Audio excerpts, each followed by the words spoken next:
നിങ്ങളുടെ favourite shows ഇനി ഒരിക്കലും മിസ്സാവില്ല. ഇപ്പോൾ C5 കാണും നിങ്ങളുടെ ഫേവറേറ്റ് ഷോ തികച്ചും സൗജന്യമായി.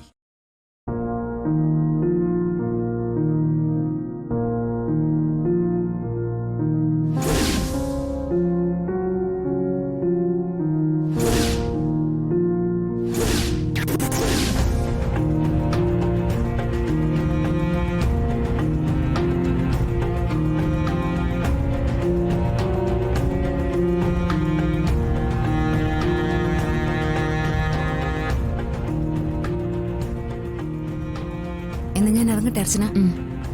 Doctor thanks. അതിൻ്റെ ഒന്നും ആവശ്യമില്ല അർച്ചന. ഇത് എന്റെയും കൂടി വീടല്ലേ. ഇവിടെയുള്ളവർ എനിക്ക് വേണ്ടപ്പെട്ടവരും.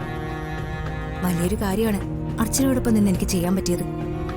സേതു അച്ഛൻ്റെ അനുഗ്രഹം എന്നും എൻ്റെ കൂടെ ഉണ്ടാവുകയും ചെയ്യും. ഇത്രയും സന്തോഷത്തിൽ നിൽക്കുമ്പോഴും എനിക്ക് അർച്ചനയോടൊരു കാര്യം പറയണം. അവന്തിക എനിക്ക് കൂടുതൽ സൂക്ഷിക്കണം. നന്ദേട്ടൻ്റെ ജീവൻ അവിടെ എത്രത്തോളം ആപത്തിലായിരുന്നോ അതിനേക്കാൾ ആപത്തിലാ ഇപ്പോ. ഈ ഒരു സംഭവം അവന്തികയെ വല്ലാതെ പിടിച്ചു കുലുക്കിയിട്ടുണ്ട്. അവളെന്തായാലും വെറുതെ ഇരിക്കില്ലെന്ന് ഉറപ്പാ. അവൾ എന്താ തീരുമാനിച്ചു വെച്ചിരിക്കുന്നെന്ന് നമുക്കറിയില്ലല്ലോ. തൽക്കാലത്തേക്ക് അവരെ നമുക്ക് പേടിക്കേണ്ട ആവശ്യമൊന്നുമില്ല ഡോക്ടർ. നന്ദേട്ടൻ തിരികെ വന്നതോടെ മനസ്സിൽ അവർ നടത്താൻ ഉദ്ദേശിച്ച പദ്ധതികളൊക്കെ തകിടം മറിഞ്ഞിട്ടുണ്ടാവും. ഇനി പുതിയതോരോന്നും ചെയ്യാൻ നമ്മളായിട്ട് അവസരം ഉണ്ടാക്കാതിരുന്ന മാത്രം മതി. ഇനിയിപ്പോ നന്ദേട്ടൻ കൂട്ടിനുണ്ടല്ലോ, നമുക്ക് നോക്കാം. എങ്കിലും ഞാൻ ആലോചിക്കുകയായിരുന്നു, വർഷങ്ങളോളം ഒരാളെ ബന്ധിച്ച് പക തീർക്കാനുള്ള അവരുടെ മനസ്സിനെ പറ്റി. എന്തുമാത്രം പക ഉണ്ടായിട്ടാവണം അവൾ ഇങ്ങനെയൊക്കെ ചെയ്തത്. പല കുടുംബങ്ങളിലും ഇതുപോലുള്ള ആളുകളുണ്ട് ഡോക്ടർ. അവസരം കിട്ടിയ ചിലപ്പോ ഇതുപോലൊക്കെ ചെയ്യുന്നവര്. ഇവിടെ എല്ലാവരും പാവങ്ങളായതുകൊണ്ട് അവന്റെ അടുത്തേക്ക് കുറച്ചുകൂടി എളുപ്പമാണ് കാര്യങ്ങൾ, അത്രേ ഉള്ളൂ. അങ്ങനെയുള്ളവർക്ക് വേണ്ടി അവരെ നശിപ്പിക്കാൻ പല രീതിയിലുള്ള അവതാരങ്ങൾ പിറവിയെടുക്കാറുണ്ട്. ഇവിടെ ഇപ്പോ ആ ഉത്തരവാദിത്വം ഈശ്വരനെ ഏൽപ്പിച്ചിരിക്കുന്നത് എന്നെയാ. അതുകൊണ്ടാ വൃന്ദാവനം വീടെന്ന സാധാരണ ഒരു വീട്ടിൽ നിന്നും ഈ വീട്ടിലേക്ക് ഞാൻ വന്ന് കയറിയത്. എൻ്റെ ഭർത്താവിന് വേണ്ടി ആയാലും ഈ കുടുംബത്തിന് വേണ്ടി ആയാലും മരിക്കാൻ വരെ തയ്യാറായി നിൽക്കുന്ന എനിക്ക് ശരിക്കും അവന്തിക എന്ന വ്യക്തിയല്ല, ആരെയും പേടിക്കേണ്ട കാര്യമില്ലെന്നുള്ളതാ വാസ്തവമായൊരു കാര്യം. ഞാനത് ഡോക്ടറോട് മുമ്പേ പറഞ്ഞിട്ടില്ല. തീരെ നിവൃത്തിയില്ലാതെ വന്ന അവന്തിയെടുത്ത് പകരം തീർക്കാൻ ഇറങ്ങി ഇവിടുത്തെ ആരെയെങ്കിലും ജീവൻ എടുക്കുന്ന അവസ്ഥ വന്ന നടക്കുന്നത് പിന്നെ അർച്ചനയുടെ തീരുമാനമായിരിക്കും. നടപ്പിലാക്കും ഞാനത്.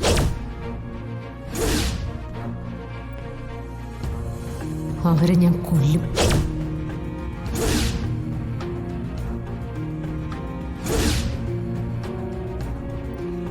അതിന്റെ ഒന്നും ആവശ്യം ഇനി വരില്ല അർച്ചന. നമ്മളൊന്ന് കരുതിയിരിക്കണം എന്നേ ഉള്ളൂ. ഇടവും വലവും തിരിയാൻ സമ്മതിക്കരുത്. എന്തൊക്കെ പറഞ്ഞാലും ഈ വീട്ടിൽ ഇത്രയും ആണുങ്ങൾ ഉള്ളതല്ലേ. നന്ദന് കാര്യങ്ങൾ മുഴുവൻ അറിയുകയും ചെയ്യാം. തീരെ നിവൃത്തിയില്ലാതെ വന്നാ സച്ചിയെ കൂടി ഈ കാര്യങ്ങളെല്ലാം അറിയിക്കണം. പിന്നെ അവര് നോക്കിക്കോളും എല്ലാം.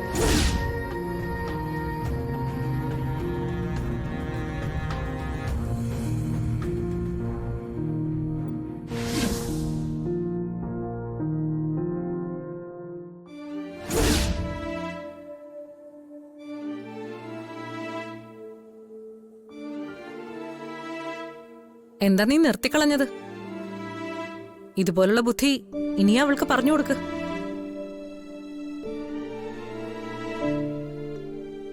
സച്ചിയെ മാത്രമല്ല, ഈ വീട്ടിലെ എല്ലാവരെയും എല്ലാ കാര്യങ്ങളും നീ അറിയിക്കണം. നിങ്ങള് രണ്ടുപേരുടെ മുഖത്ത് എന്തോ വലിയ കാര്യം ചെയ്ത് വിജയിച്ചതിന്റെ ഒരു അഹന്ത കാണുന്നുണ്ട്.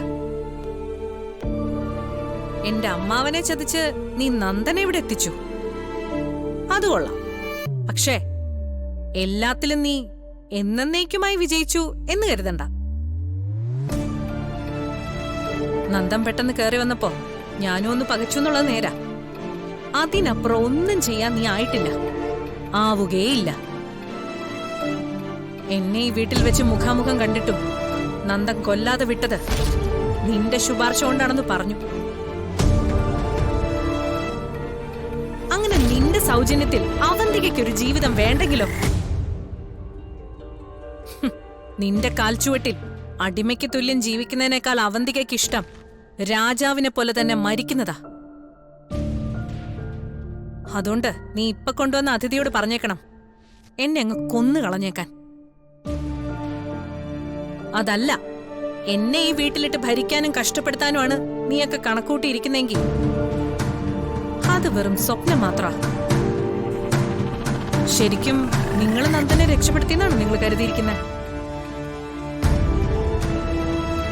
എന്നാൽ അങ്ങനെ അല്ല. നേർച്ചക്കോഴിയെ പോലെ നന്ദനെ വീണ്ടും എന്റെ മുന്നിൽ എത്തിച്ചു. കഴുത്തറുത്ത് നിലത്തിടു അവന്തിക, അതും ഭാര്യയായി ഒപ്പം താമസിച്ചുകൊണ്ട് തന്നെ. നിർത്തടി. ഏട്ടത്തിയുടെ സംസാരത്തിനെ ശരിക്കും അങ്ങനെയാ പറയേണ്ടത്. കഴുത്തറക്കുന്നത് പോയിട്ട് ഇവിടെ ആരുടെയും ദേഹത്ത് തൊടാൻ പോലും പോകുന്നില്ല നിങ്ങള്. അത് ഞങ്ങളെ പോലെ തന്നെ നിങ്ങൾക്ക് നന്നായിട്ട് അറിയാം. പിന്നെ ഈ പറയുന്നതിനൊക്കെ ഒറ്റ പേരേ ഉള്ളൂ, അതിന്റെ പേരാണ് ഭയം. നന്ദേട്ടനെ കണ്ട് പകച്ചു നിന്നതുപോലെ തന്നെയാ ഇനി അങ്ങോട്ടുള്ള ഓരോ നിമിഷവും. ഓരോന്നും കണ്ടും കേട്ടും ഞെട്ടാൻ പോകുന്നതേ ഉള്ളൂ. പിന്നെ തല്ലും കൊല്ലും എന്നൊക്കെ ഇതുപോലെ പറഞ്ഞ് ഭീഷണിപ്പെടുത്താൻ ശ്രമിക്കാം. ഇതാളുകൾ വേറെ ആയതുകൊണ്ട് ആ ഭീഷണിയിൽ ഒരു തരി പോലും പേടി ഞങ്ങൾക്കില്ല. നന്ദേട്ടന്റെ വരവ് നിങ്ങൾക്ക് ഗുണമാണോ ദോഷാണോന്ന് നിങ്ങളുടെ കവിള്ള പാട് കണ്ടാ അറിയാം.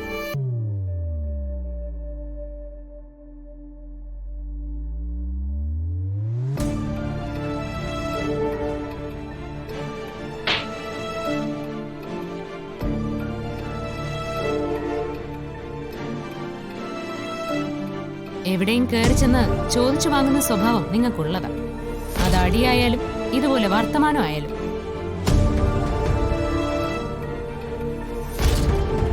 നേരത്തെ എന്താ പറഞ്ഞേ? എന്റെ സൗജന്യം ആവശ്യമില്ലെന്നോ? നിങ്ങളെ കൊല്ലണോ എന്ന ഉദ്ദേശത്തിൽ മാത്രം ഇതുവരെ ജീവിച്ച നന്ദേട്ടനെ ഞാനാ പറഞ്ഞ അതിൽ നിന്ന് മാറ്റിയത്.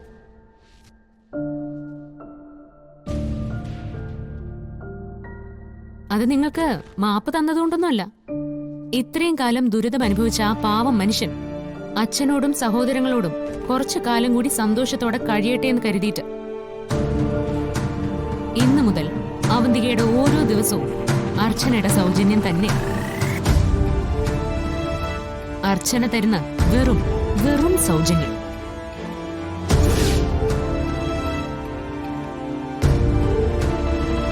ആ സൗജന്യം ദുരുപയോഗം ചെയ്തു എന്ന് അറിയുന്ന നിമിഷം ഈ പരിമിതമായ ഓഫർ അർച്ചന തിരിച്ചെടുക്കും. പിന്നെ ഇതുപോലെ രണ്ടു കാലിൽ നിൽക്കാൻ അവന്തിയേക്ക് ആവതുണ്ടാവില്ല. അതിനാരുടെ സഹായം അർച്ചനയ്ക്ക് ആവശ്യവുമില്ല.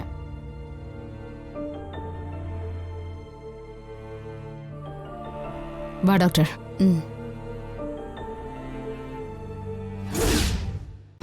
ഡൗൺലോഡ് ചെയ്യൂ C5 ആപ്പ്. കാണൂ എല്ലാ എപ്പിസോഡുകളും സൗജന്യമായി.